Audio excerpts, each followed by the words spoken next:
There we go. Okay, Excellent. Yeah. Okay, so welcome to the. Why are we so small up there? I mean, shouldn't we be on full screen so we can see us? Yes, absolutely. Okay, that's fine. I mean, that's full enough, wouldn't you say? There we go.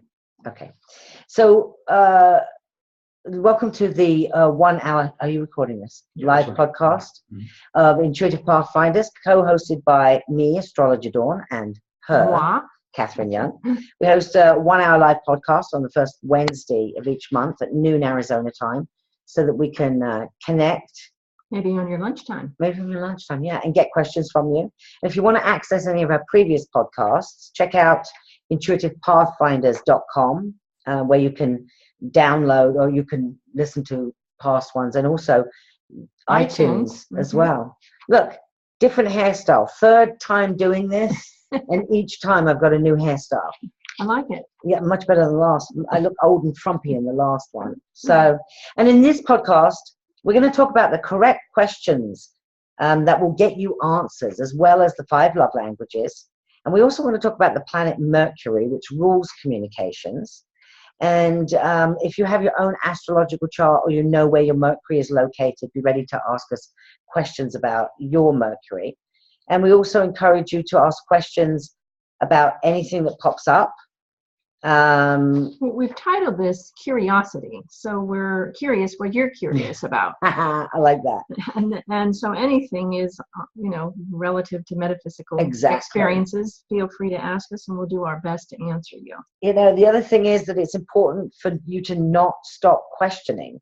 Oh, this is Albert Einstein. He says this. The important thing is not to stop questioning. Curiosity has its own reason for existence. One cannot help but be in awe when he contemplates the mysteries of eternity, of life, of the marvelous structure of reality. It is enough if one tries merely to comprehend a little of this mystery each day. Mystery. I like that. I like that. The mystery of curiosity. I liked how Walt Disney Company said, around here, we don't look backwards for very long. We keep moving forwards, opening up new doors and doing new things because we're curious.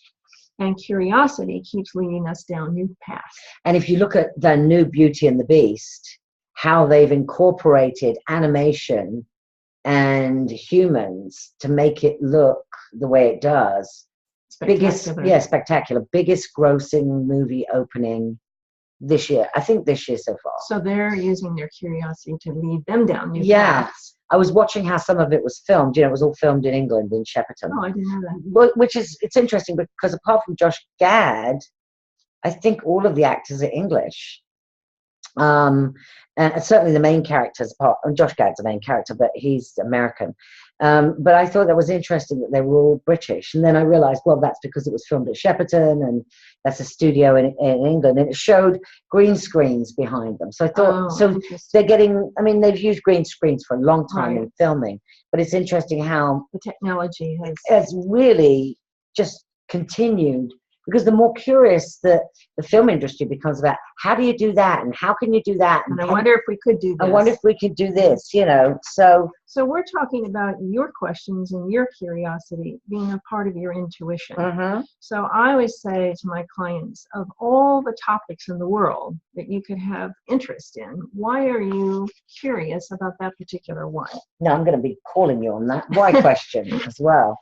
But what about it? What draws you to it? That's a good one. What interests you in it? Yeah. What's your attraction? What is the feeling that you get when you follow that particular subject? And what unfolds when you start to take your steps down that path? I like that. So we are both astrologers, yes, and we relate curiosity to the sign of Gemini. So we wanted to talk a little bit about the Gemini and how it's the problem solver and likes that mystery, and then ask questions to solve the mystery. And and you can have Gemini in lots of different places, which we'll talk a little bit more about at the end.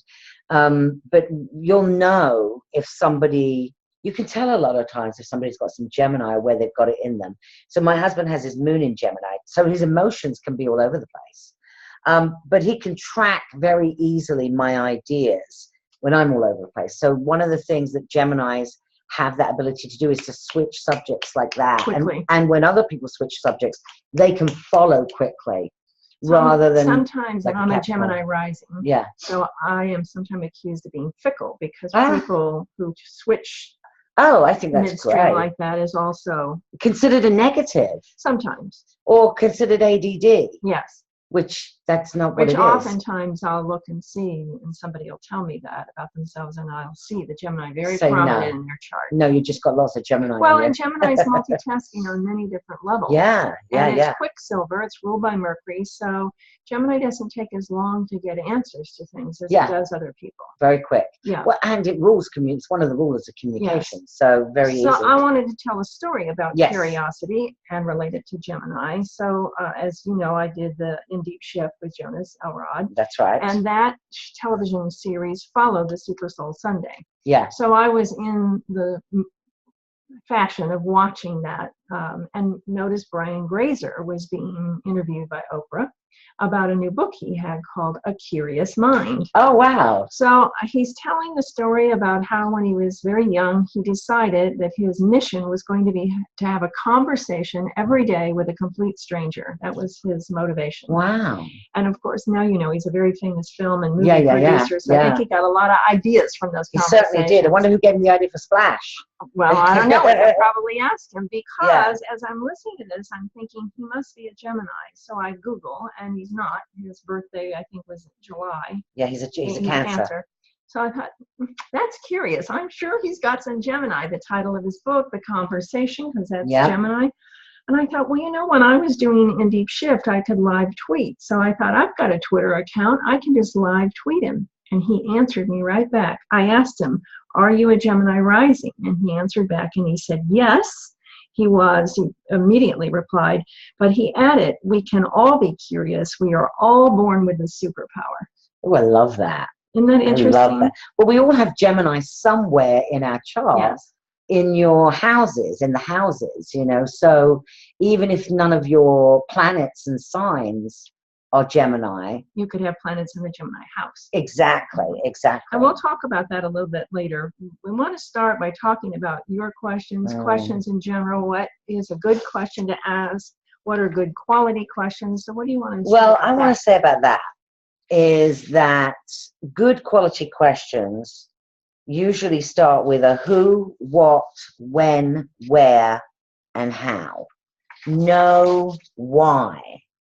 And the reason we don't ask why, several reasons. People become defensive. Yes. You know, when you ask a why question, they take it that you're questioning them on their abilities or their follow through or, you know. Or even their intelligence. Yeah, intelligence is like, a big one. Why didn't I think of that? Exactly.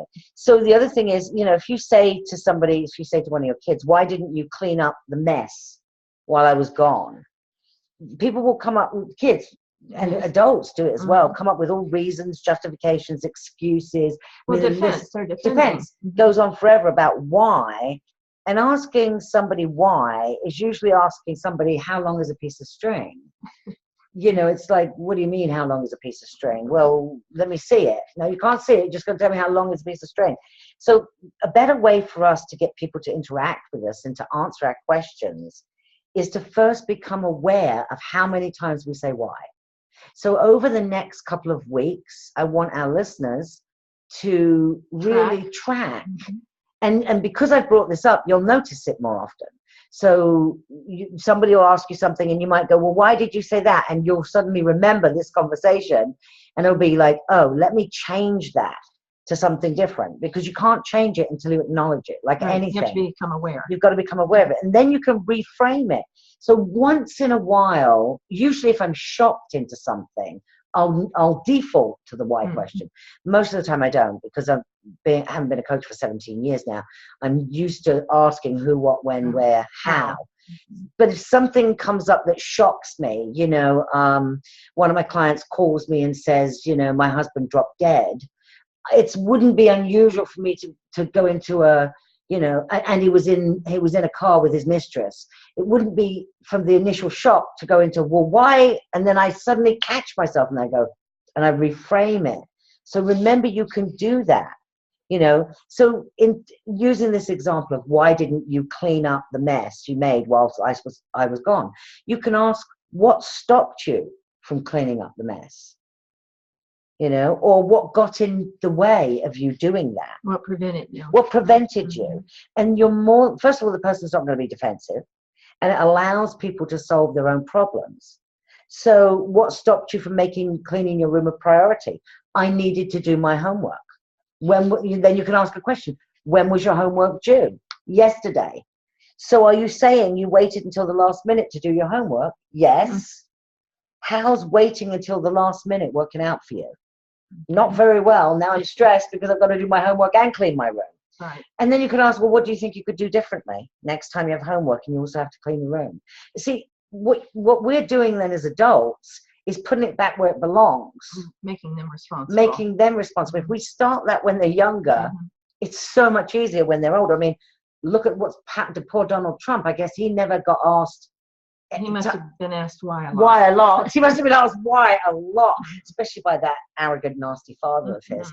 And so, if he'd have been asked a lot of other questions, he may have reacted. Well, the other questions lead you to solve the problem or come to the conclusion. So I use myself as an example with the Gemini rising. I do ask a lot of questions, and I became aware over time that did put people on the defensive. So I sort of announce it first that I'm trying to problem solve. That's what I'm doing. And I'm asking specific questions because there's gaps in these areas that I'm trying to fill in.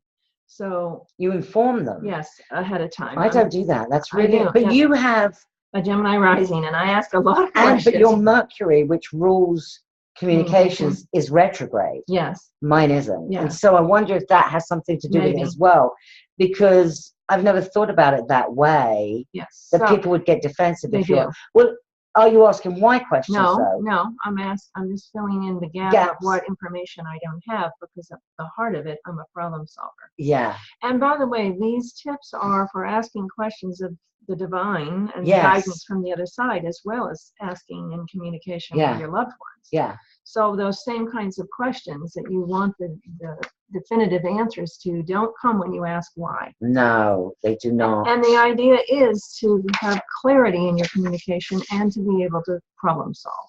I like that. So we're going to encourage you to know what questions you have about intuition itself, or any of those topics related to intuition that we might have talked about in the past, which includes dreams, synchronicities, deceased loved ones, remote viewing. I thought you said diseased loved ones. Deceased loved ones. I thought you said disease. Formally physical. Like, well, sometimes I do get medical intuitive questions. Yeah, that's true. So if you have a question that you would like to ask us, or if you want to talk about what's going on with you in terms of communication, and how maybe you have a situation that you're not sure how to handle or to deal with, then please ask us, and let's see if we can guide you through whatever a situation is.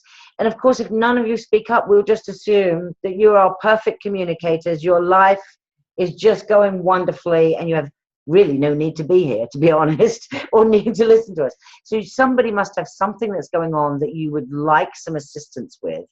Who has something that's going on? I'm assuming everybody can hear us. So just have them put it in the chat box. Oh, put it in the chat box if you have a question. Right, like me. Like you. You can put it in the chat box, and then. And do we know how to do that? Oh, yeah, Lisa. Lisa is typing. Okay, so what I'll do is I'll unmute. Okay, so we're going to unmute Lisa, so we'll be able to hear you now. Will we do our speakers? Yeah. Okay. If she has on. Hi guys, can you hear me? Hi, Lisa. Hi, I had to switch to phone because my internet is unstable. Yes, you haven't found a way to make internet stable yet. I'm sure working on our end as we're well. working on our end. The universe is working on that, and it'll probably be another 10 years. So what right. More questions do you have for us? Oh my goodness, I have so many. Okay, first of all, years and years ago, like 30, before, when Melanie was a baby, Catherine, you know Melanie, when she was a baby, I was seeing everything. I was seeing kids drowned. I was seeing kids get kidnapped. I was seeing people pregnant. I knew what they were going to have, all I was getting bombarded, and it was keeping me up at night. My dreams would come true. They'd be there on the 6 a.m. news. Yes. Yes, I was just bombarded. Well, one time I got a phone call from a classmate of my son's. His mother called and wanted to invite Brian to a birthday party. And I was like, oh, okay, sure. And she was like, well, you don't sound real excited. And I was, no, I'm just tired. I've been up all night with, weird dreams and stuff. And I've never met this woman. But then she just blurts out, do we need to talk? She goes, because I told her my dreams were coming true. And she says, oh, we need to talk. I can help you with that. I went to the birthday party with my son. She gave me some tea, took me in a room, and I don't even know what she did to me. But after that, I haven't been as receptive. Oh. And I guess it was a good thing for a while, but I don't know what she did, and I don't know how to undo it now that I didn't know if I was a witch, because I was young. I was in my 20s. What do you know about this person? Like, what do you know about their background and their beliefs? I know nothing, and I've never seen her since. We moved from that area. I don't remember the kid's name. Immediately when I don't know if she hypnotized. I don't know what she did. It's like I came to. You find a way to release her from you.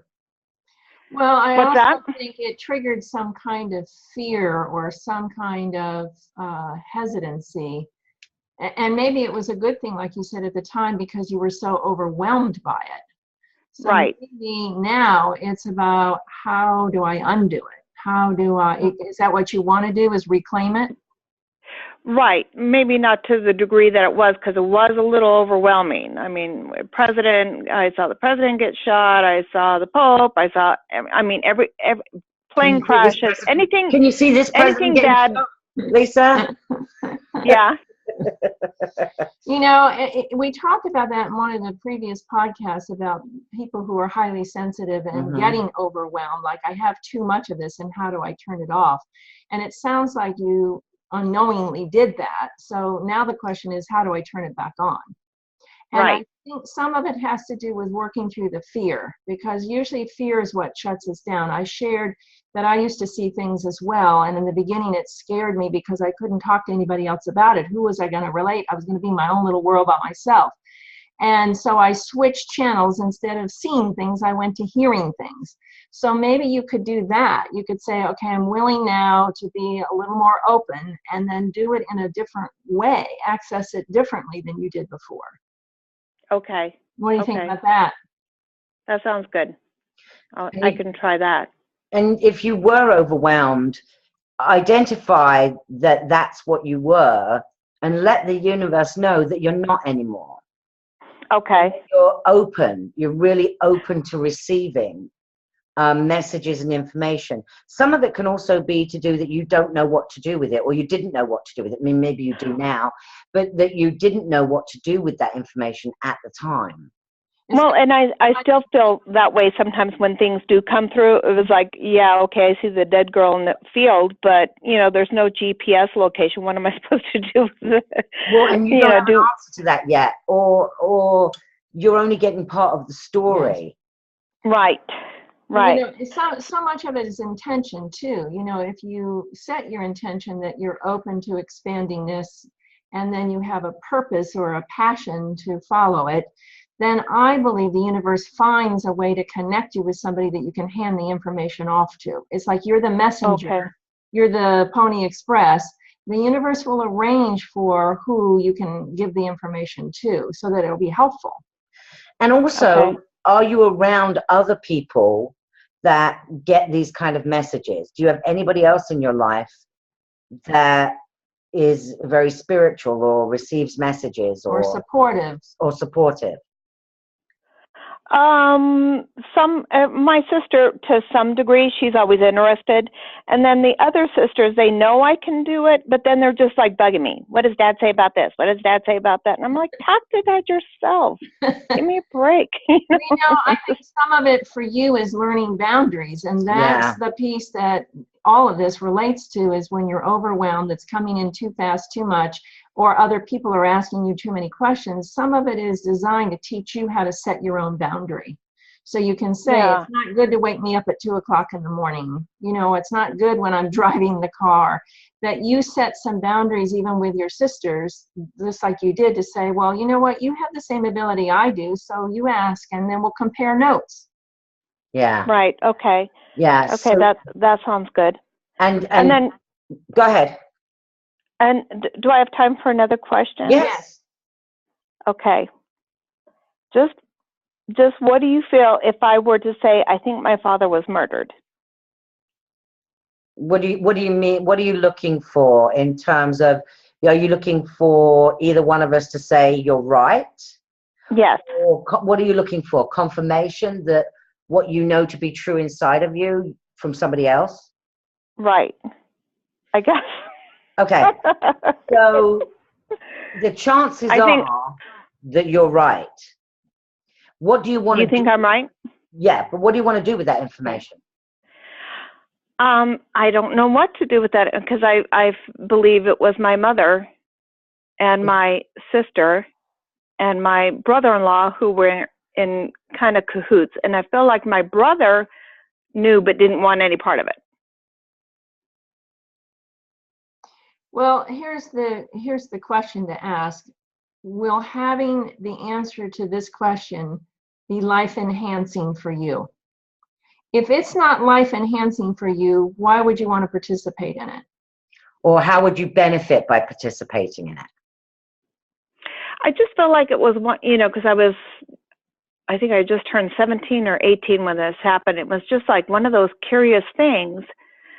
And it just is like like a scab, and sometimes you pick at it and you just are like, oh my gosh, how did this happen? So you want confirmation from them that what you know to be true is true. Right. You're not going to get that from them, because if they murdered him, they're not going to admit to that, because then your next step is to go, well, your next step is to open up a can of worms in a murder case. That brings forensic files to your doorstep, or Dateline ID. I mean, that becomes a different level. So maybe you can get comfortable with knowing what you know and answering that question, is it life enhancing? And being at peace about whatever the answer is. And don't spend time with those people that did that. Okay. Yeah, I mean, really, no, how would it benefit you to spend time with people that intuitively murdered your dad? How would that benefit you? It doesn't. And they're not very nice people, well, obviously. Obviously not, if they murdered your dad. Right. Yeah. I mean, I'm sure they have their own justifications, and well, of course. But still, there's no justification for murder. Money would be the justification. It's more important that you come to a place of peace about it for yourself. Mm-hmm. And I think that's the piece of asking, will solving this mystery in any way enhance my life? And ask that before you go to sleep in a dream. If you get a no, I've learned the hard way, because I used to argue about it. But if you get a no, then you just want to leave it alone. And you can also request to speak to your dad. If you have that much higher level of connection, just recall your dad. It may take some time. It may take a couple of nights. It may take longer than that. And remember, he may not turn up in a dream. You may be in a grocery store or brushing your teeth, or you may be out in the world and you hear his name or his first name, or you hear somebody answering something else that would answer that question, which will answer your question. So this is about awareness for you. Okay. Because you need some kind of you're looking for some kind of closure around this. Right. And should I even be and I think I do know the answer to my own question. I need to, I mean, there's enough evidence to point to that way, but they obviously don't know that I know. Some two other sisters, we kind of put the pieces together. It was just, like I said, a scab that just was like, wasn't this odd? Wasn't this weird? And then, seeing it with kids' eyes versus adult eyes is a completely different scenario. So I think And I think I have gotten message from Dad who was like, "Yep, they killed me." You know, Okay, kind so of. now you need to ask your dad, would you like me to do anything about this? Do you want me to go to the police? Would you like me to get an investigator? So maybe you need to get an answer from him about that. Right. Maybe Or you need to maybe get an he's answer just, from him. or maybe and I feel like he was kind of leading the charge on me, you know, figuring this out. I kind of feel like I was kind of pushed in that direction by him. Sometimes he pushes me in the middle of my back, like physically. I can feel him poking me, Yes. you know, when it's happened a couple of other times in my life but I almost felt like he was like pushing me in the back to research this or figure this out a little bit more. I think he wanted me to know. Well, rather than ask him specifically, do you want me to follow up on your murder? Would you like me to get an investigator? Would you like me to get in touch with the police? Okay. See what you get back from that first. You know, sometimes these situations unfold for a very different perspective on a soul level about why this person and that person had this relationship that ended this way, which really has nothing to do that we would ever figure out on the human level. So I would ask him that as well. What was the spiritual lesson in all this? For all the people involved, what was the learning? And specifically for me, what am I supposed to walk away? How am I expanded or enhanced by having this information? Okay. All right. In other words, make it work for you, not against you. Right. Does that make sense? Sure. Because it's a Totally. big can of worms you're taking on. How long has he been dead? Since I was 18, and I'm turning 60 soon. So, you know, there wouldn't be really anything to investigate at this point because it would be all, I mean, unless they went and like you said, you know, interrogated these people who I think that are involved in it. And of course, they're not going to admit to it. Yeah. You know. But I imagine for my brother, who I believe knew about it, and for some reason when Jamie came into town, he left. He never left when Jamie came into town for a visit. You know, he and Jamie were very close, and he left. But I feel like it must have been very hard for him. He's a very sensitive guy, and I wonder if he's been carrying around this for a really long time, not knowing who to tell or what to tell. So I kind of feel bad for him. That's what I mean. There's always soul levels for everybody involved. Right. Don't take it on for him. That's not your lesson. Right. You're right. Just get very clear about what your part is, and like Dawn said, asking your dad. And just because it's something that your dad asked you to do doesn't mean you have to agree to it either. You know, it's just like a living relationship. You get to communicate and negotiate about what you do and do not want to do.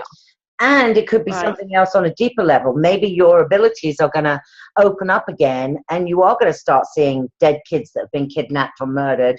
And he could be a help. And he could be a help. And he could be a help. And you're going to talk to the police about it. I mean, Catherine's done that kind of work before. Yes. So we don't know that this is not going to take you in a direction that is going to be very helpful in catching bad people. You know, we don't know where it's going. But obviously you're being pushed towards something. And that's always when I'm being pushed, I ask, I say, okay, I'm willing to go there, but could you just give me a few more breadcrumbs? Yeah, like just give me a few more directions here before I step in that direction. Yeah, what do I need to know? Yeah. What else do I need to know? Yes. Because it may not even be about your family. You know? Oh, right. It could right. be. And I always, when I see things like that, though, I always take them personally, like it is, you know, happening to me and my family. I always take the mother role, and you know, if there's a kid, always, you know, if it was a boy, I always took Brian's role or Melanie's role, or if it was a girl, you know, that kind of thing. And but then when I found out the truth of it, you know, I realized that, you know, it was affecting me that way because of the, you know, the people that were involved. It was trying to tell me, this is like their Melanie, this is like their Brian, this is like, you know.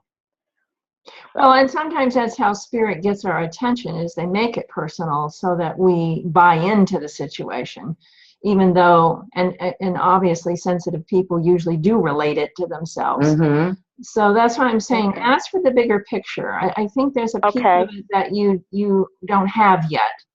And that when you That's have, what it feels like, yeah. when you have the clarity about what's the bigger picture, like Dawn said, it may be that he's going to be your guide and help you in working with police and finding missing children. Yeah. Okay. We All don't know right. what it's always, because you're It not hasn't clear played enough. out yet. Hasn't played out yet. There's more information to come. I have a friend who always likes, and she laughs, she throws her head back when she says that more will be revealed.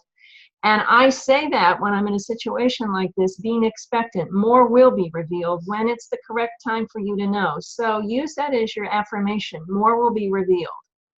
Okay. Okay. And let sounds us good. know. Keep us posted. We'd love to know, what happened when you connected with your dad. Okay. We would love to know what messages you're getting. Because sometimes, as we spoke about, oh, wait, we didn't speak about this. We just recorded. And we recorded something before we came live. And so it's in one of the recordings that's coming up. But it is about finding supportive people. I mean, everybody who's on this call is in a safe environment, is in a supportive environment. So it's always good to connect back. Like, it's not like you mentioned, I think my dad's been murdered, and there's no batting an eyelid from Catherine and I. It's not like we're going, oh my God, get her off the call. What's wrong with? Because you're talking to people. So you've got to make sure you're around that. I call him your psychic high five buddy. No, I like You that. need to find somebody that you can that. tell the dream, have the high five with, Yeah. and they give you feedback and give you information, and you put the puzzle together. Yeah, because it is a puzzle. Right. So Yes, most definitely is. We're sending you on an assignment to do more research. We're giving you homework. Yeah. Okay. Sounds good. Just like with Charlie's Angels here. Very good. Thank you, guys. Thank You're you. welcome. Who else does anybody else have questions? Or a mystery. A mystery that they're trying to solve? Or a curiosity. Yeah. Or just questions about your own intuition, or actually questions about anything, because this is really about being curious, If you're wondering if you're psychic and you're talking to the dead, or is it just you imagining, or, we'd love to hear from you. Also, if you've just got a question about anything to do with yourself, in certain situations, we will be able to ask you questions in a way that might allow you to uncover something or get more clarity. So let me talk about some of the questions I get asked a lot. Maybe that'll pique your curiosity. Oh, and if you do, just Type it in the chat. type it in the chat. Yes, I have a question. Yeah.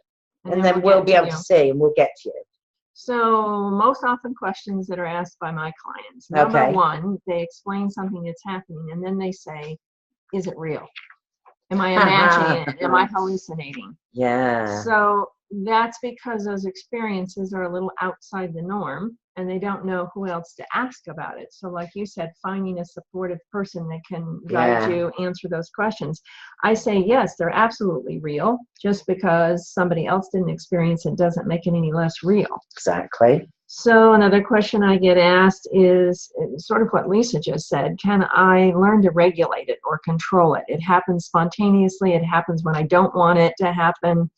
How can I learn to control it or have it when I want it and not when I don't want it? Mm-hmm. Other times I'm asked, how do I shut it off? Sort of, again, what Lisa was asking about. She found a way, although she wasn't aware that's what she was doing. Yeah. Because it can be overwhelming if you're not in a time or a place to handle it. Mm-hmm. I also get asked, and this is a big one, how do I learn to trust it? How do I trust my intuition? That's a biggie. I guess that is. It does take, I think that's a time thing. Yes. You got to give time. And you have to have some feedback. Yeah. To put it to the test to say, what I was shown, what I was told, unfolded. Yeah. Well, and I get a lot of that. People will say to me, how do you know? And I'll say, I don't know. And I don't know needs to be a good enough answer. Sort of one of the ways for you to, if you say something to somebody, or if you reveal something like, oh, I had a dream about blah, blah, blah, and then I saw Dad doing yada, yada. Well, how do you know that dream was real? I just know.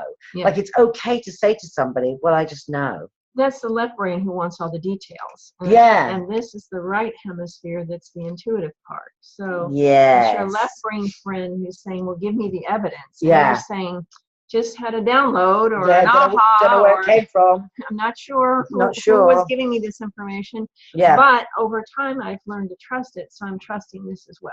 It reminds me of that, and it's so strong. The woman who came to me for a reading and told me she wasn't married, didn't tell me she was widowed. And I started to talk about her and George fishing in some Colorado river. And I saw them in waders and everything, and she just burst out crying. And she said, did I tell you that I was widowed? And I looked on her card and I said, no, you told me you were single. And she said, I didn't want to tell you that I was widowed just in case something came up and you saw something. And I said, well, George is saying you need to go back.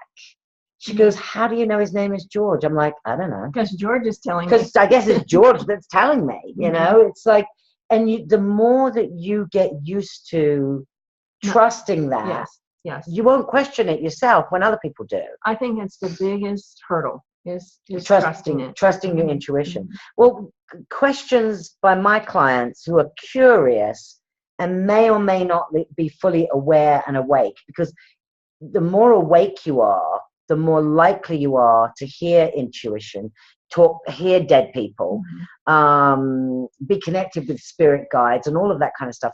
The more awake you are. Yes. And so when some of my clients who do readings with me, if they've never done one before, will ask me questions that start with, will I? Or what's going to happen when? However, the more aware we become of our own power and the power of our intuition to know the answers, the less I get those type of questions. Then you become sort of more awake, and those clients who are more awake will ask me questions more of, when is a good time for me to? Because I'm going to be looking at astrologically. Right. You know, we've got Saturn going retrograde, or we've got Uranus. You know, you want to be buying this house and you're talking about doing it in 2 weeks' time. I would be really careful because we're going to have Mercury retrograde at that time. So that's a different, they're looking for energetic sum. Same thing is, what is the best time for me to handle this type of conversation? And we may have a conversation about what the correct languaging is, or let's look at this other person's chart as well. So we can make sure that you're using the language of the other person, not necessarily your language. You know, where is my energy best spent at this time? You know, so we've got Jupiter in Libra. Jupiter's it's retrograde at the moment. So, you know, really looking at your relationships and seeing what's working for you and what's not. And then when it goes direct, which I think is late April, is it? Or May? Late April. Taking action. That's when you take action on it. So right now, so that's so it's a timing question. It's a timing question. Yeah. Or who is the best person for me to contact with regards to? Because sometimes people will call me for resources. Yes. So it's really, you know, and a lot of times I do a lot of that. It's not unusual, you know, when somebody will say to me, well, it's like when, I can't say that. I don't think I can say that.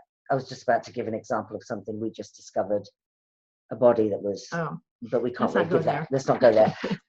But let's just say a client of mine called me about something that I said, oh, that's not me. You need to talk to Catherine. And so I put them in touch with Catherine to handle a situation. And my husband said to me, when I hung up the phone, he says, do you know? I said, yes, she's dead. And I said, but I'm not the one that needs to be handling that. That's part of being aware of who's got strengths in certain areas. I do a lot of networking and connecting people. If it's not my expertise, particularly my example is health, as you know. Yes. So when I get medical, intuitive, or health questions, I have a resource that I trust that I refer people to. So that's part of this awareness of awakening of everybody has a piece. Everybody has a part. If it's not my part, I'll hand it off to the person that I consider has the experience and expertise in that area. And I think the more you listen to your intuition, act upon your intuition, get confirmation. Yes, the confirmation piece. Get the confirmation piece. The stronger that you become in that area, we just become. Well, it's like a muscle you've exercised. It becomes stronger. It becomes stronger to where you don't question it. Right. where you just don't becomes question a it. natural part of how you do business, basically. Yeah, really, Mhm. your everyday life, Yes. your everyday life. I mean, and you can turn it off and turn it on once you know The mechanism, how it works for Yes. you, or the Right. strength of it, and when it works for and when you it best. works. Like I went to a party, oh my God, so many years ago, and this guy came up to me and said to me, "Oh, I hear you're an astrologer and you read tarot cards. So tell me about me." And I'm at a party. I said, "What do you do for a living?" And he said, sometimes it's because people think this is entertainment. "Oh, yeah, it must be." And I think you and I think it's more educational. Exactly. Well, and I said to him, "What do you do for a living?" He said, "I'm a dentist." And so I went, "Look at this tooth of the rat." And he goes, "Well, I'm not at work." And I said, "Snap, Exactly. neither am I." Mhm. He goes, "So you're not tuned into me?" I go, "No, why would I do that? I'm tuned into being at this party and chatting with people and, just being And interested." that's learning how to use it and turn it on and turn it off. And setting boundaries. Huge. Huge thing. When you have intuition, or we all have intuition, it's just how tapped into it that we are. Right. So when you recognize it, and you might help a couple of friends, watch out, because they will be coming back to you all the time for more answers. So teach them how to listen to their intuition. Right.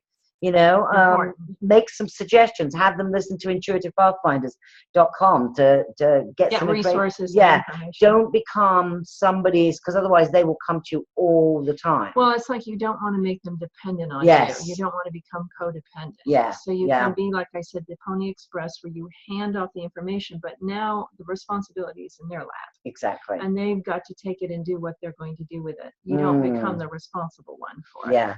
And asking questions. It's okay to ask questions. The more you ask, the more informed you'll be. Well, and I also say it's like fishing in the universe. You put bait on a hook. Yes. When you've asked a specific question, you've baited the hook and you've thrown it out to the universe, and now you've opened yourself expecting that you're going to have an answer to that specific question come back to you. Yeah.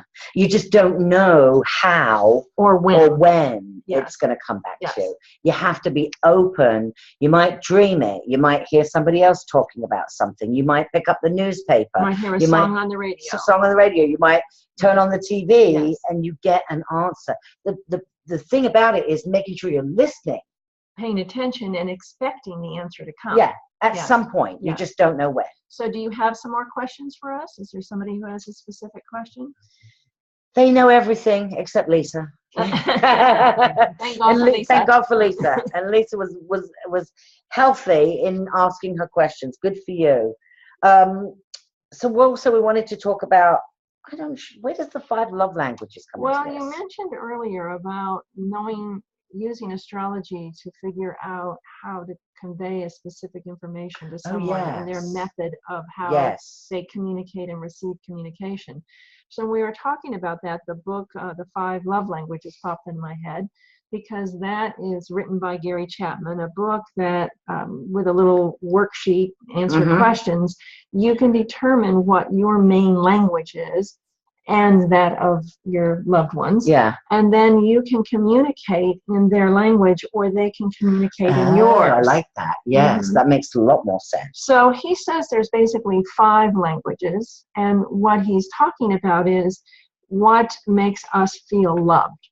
So the 5 areas he's broken them down to is words of affirmation. Do you know what yours is? I do know mine. I know mine too. Okay, you say yours, I'll say mine.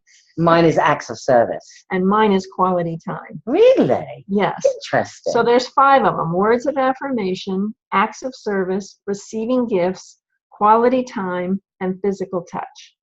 And one of those is your primary. It doesn't mean you don't have some of those as secondary, but one of those is your primary. So mine is quality time. So nothing frustrates me more than when I get together, and I'll just use my son as an example, because I don't have a lot of time with him, and he's playing his video games. It must drive you crazy. Very much, because I'm there wanting to interface and connect and have quality time, and I'm being ignored. Whereas if that was happening for me and my acts of service, I'd be saying, can you unload the dishwasher whilst you're playing your video game? Because acts of service are important to me. Yes. So the other important part is to know what is their language, so that when I'm wanting to communicate, I'm communicating on that level. So if it's somebody that's receiving gifts, that's their language, then I need to perceive my experience by bringing them a gift. Or as you say, active service, like folding the laundry or unloading the dishwasher. So you figure out by taking this questionnaire, and you probably go online. You can do it for free online. Yes. So go and take the questionnaire and figure out what is your language, and then begin to observe and figure out what are those loved ones near you, and have the conversation about that.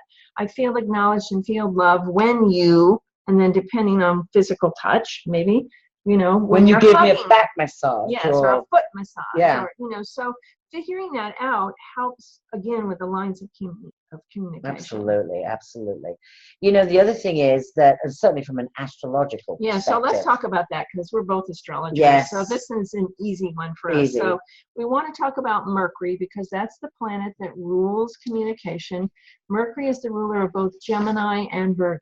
Yes. So what we want to talk about is, where is Mercury in your chart? If you don't know, you can consult with either one of us, or you can go to astro.com and run a free chart and figure out where is your Mercury. And also, this is about communication. You know, you can, a lot of times you can tell what people's communications are just by listening to them. By listening to them talk. You know, if you have Mercury, if your Mercury is not retrograde, most of the time you'll be able to communicate outwardly pretty well. Pretty directly. If your Mercury, and this is natally, this is not like what's going on right now. If you have in your natal chart Mercury retrograde, you're much more of an inward person. You do a lot of talking within yourself. And observing, you're not as outward, not as extroverted, you're more introverted. So we have a little bit of time. Let's try to get through, because we have 12 of them to go through. I know. So well, and also let me talk about how you can also try and figure out what somebody's in. So what somebody's Mercury is in. So Mercury is very close to the sun, and it can only either be in your sun sign, or the sign before, or the sign after. So it's really not that difficult to figure out. So if you have your sun in Virgo, then your Mercury is either going to be in Leo, Virgo, or Libra. That's it. It can't possibly be anywhere else because of the cycle of how the sun moves, how Mercury moves, and some of it has to do. You know, here's the sun. It's never retrograde, and it just keeps going. But Mercury moves a little bit faster, so it goes past it, and then it comes back. Looks like it backs up. So with knowing where your Mercury is and whether it's retrograde or not. Yeah, well, that's a bit more difficult, retrograde. You'd have to have a consultation, or you can go to astro.com to get a free chart from there. And if you've got that RX symbol next to your Mercury, then it's retrograde. As is mine. That is yours. But it's not that difficult. Well, most people are fearful when Mercury goes retrograde, which is coming up. It's the thing that people ask me about the most. Yes. You know, are we in a Mercury retrograde? Yes. My husband will even say that, because he works in computers. That it's usually a time when communication and computers and whatnot gets fouled up. And the answer to D, yes. If I get my chart from astro.com, would I be able to figure out myself when Mercury is? Yes, because they usually have a key. Yes, it'll spell it out. It'll say there's a key down the side of it that will show you because they use glyphs, which of course we can read glyphs. You might not be able to, but it will show the glyph for Aries, and then it will say Aries next to it, or the glyph for Jupiter, and then it will say Jupiter next to it. So you'll be able to look at the wheel, and you're looking for the sign for Mercury, which is sort of it's printed out. They'll put it in a little printout. Yeah. So tell you what, let me unmute them. Okay. Okay. D. Yeah. Unmute. Hey, D. Can you hear us? Yes. So we've unmuted you. So you need to look for the symbol for Mercury. And they have a little chart at the bottom. It's like a little table. And they list all the planets. And it'll say Mercury in Aries or Mercury in Pisces. Yeah, she'll be able to tell by looking at it. Unless you have your chart. Have you had your chart done? Once a long time ago. Got it. So what's your sun sign? I don't know. I haven't looked at my chart lately. No, your sun sign. What's your birthday? Oh, Sagittarius. Okay, so you're either So your Mercury is either Scorpio, Sagittarius, or Capricorn. So we can narrow it down. Yeah, it's one of those three. So, but yeah, you look for the symbol for Mercury, and the symbol for Mercury looks more like a letter M. Looks like a circle. Looks Oh, like a yeah. cross with a circle on top, and then a hand, raised hands on the top of it. Yeah. Is that a Oh, good yeah, yeah, yeah. description? What was I thinking? I was thinking of the sign for Mercury. I mean, the sign for Virgo, which is on my back. Oh. I was just about to show my back to everybody because it's like, Yeah. yeah. But you'll be able to find it, and if you can't figure it out from that, just type in the internet. What is the glyph for Mercury? And you'll see the picture of it, and then print the chart and look for that, and it will. You'll be able to look around the wheel, and it will tell you. Okay, thanks. Yes, You're welcome. So in the few remaining minutes, do we want to give them some examples? If I get how would it be different if I had you do my chart? Well, you'd get a consultation. That the only difference is you'd be doing it with a consultation. So you may as well get it for free until you're ready to have a consultation with either of us. When you're ready for that, which I go through all the, I will go through all of your signs and your planets and other The things. mathematical relationships. Yeah. All kinds. You get much more information. Much more information when you do a consultation. But you can get a chart for free from astro.com. So, Mercury and Aries. Mercury and Aries, that's you. Oh. Well, it's not you. What I mean is, you say it. Oh, all right. Very direct. Yeah. Usually decisive, somewhat competitive, very quick, mercurial, rapid. A lot of original ideas, but don't usually follow through on them. They're the idea people. Yeah. They can also be seen as being very rude because they Yes. ask a lot of questions and they just sort of blurt it out. Yeah. They're not thinking about it. As opposed to Mercury and Taurus, which is different, very different, because they're practical, material, they're looking at finances, they're common sense, shrewd business people. And they're also slow to form opinions, reluctant to change their minds. That's a stubbornness. So they can stubbornly stick to their beliefs and will keep telling you the same story over and over again in the hope that telling you over and over again will convince you. Will convince you and or make the story right. And it isn't. Now, Mercury and Gemini is pretty much the opposite of that. Yeah. They're very quick, very changeable, love to talk about a whole variety of topics. But they get bored. Very, very easily distracted. We talked about the Yeah. ADD piece sometimes is playing down Mercury and Gemini. They're very mercurial, though. They're very quick. They get to the bottom of things very quickly and move on to something else. So sometimes people think they're fickle. Yeah. Mercury in Cancer is emotional. They are influenced by emotional things. Great memory, learn by osmosis. Most of their thinking is around the home and family and how it's going to affect them. And they tend to hold on to negatives much more than others do. And they remind people of those negatives. Don't you remember in 1969 when you, and the person you're talking to is like, no, I don't. Mercury and Leo, that's a very focused, fixed, passionate usually, dramatic, forceful way of communicating. Lots of drama usually. Again, strong-willed. Yeah. They have a lot of self-confidence when they're speaking, so they usually make a lot of good leadership roles. Yes. They can use a lot of flowery words and be a bit bombastic and like they're the regal court. Yes. Well, Mercury and Virgo, which is me, they're very analytical, practical, they've got great reasoning abilities, and they can hone in on minute details with precision and accuracy.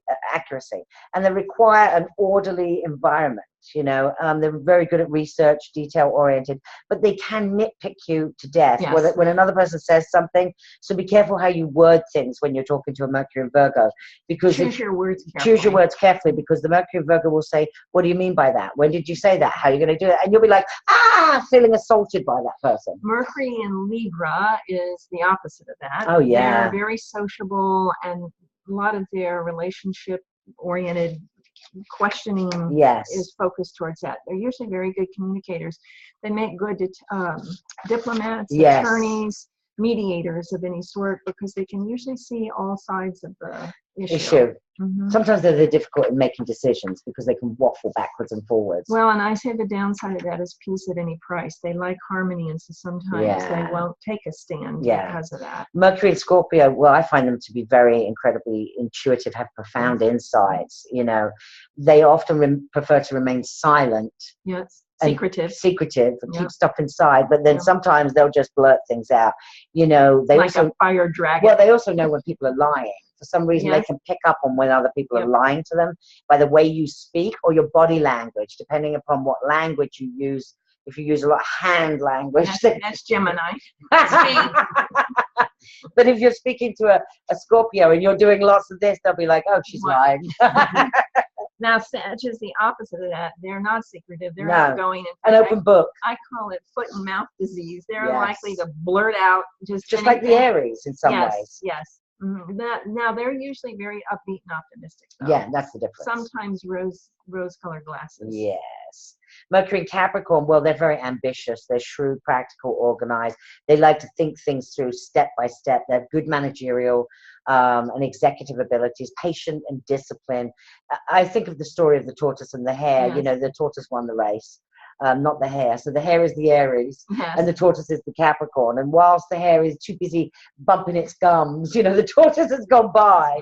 You know, so they win the race. They move at a much slower, methodical pace. And But they have to end have, up where they're going. because they have to have all the information. So they do tend to ask questions. Now, Mercury and Aquarius, again, different. Very Yes. open-minded, off the cuff, wild and wacky ideas. Quirky, Yes, eccentric, some people say. some people. But you know, they're really good at flashes of insight, and so we have a lot of inventions that come out of that Aquarius piece. Well, and I worked with for an attorney a long time ago who had 5 planets in Aquarius. Oh my gosh. And she was dating this guy, and I don't know if she was still married or he was married or something like that.